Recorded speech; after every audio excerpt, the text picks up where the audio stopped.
आपल्या वारकरी संप्रदायाने दोनच नाम दिलेत, कोणते? राम आणि कृष्ण. राम नाम कसं आहे महाराज? एकही वाकडं अक्षर नाही, सरळ आहे. राम राम म्हणा, राम राम. नुसतं राम राम म्हटलं तरी अंतकरण शुद्ध होतं. आपल्या अंतकरणात राम जागा होतो महाराज. आपल्या मनात चांगला विचार येतो महाराज रामाने.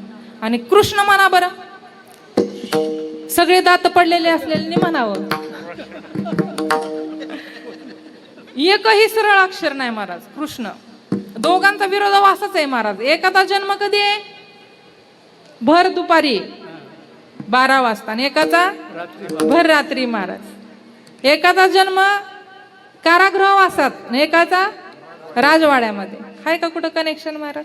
तर देखील तिथं संजोग आहे. वारकरी संप्रदायाने कशी सांगड घातली महाराज, लक्षात घ्या. रामाचा आचार, कृष्णाचा विचार आणि हरिनामाचा उच्चार म्हणजे माझा वारकरी संप्रदाय. विठ्ठल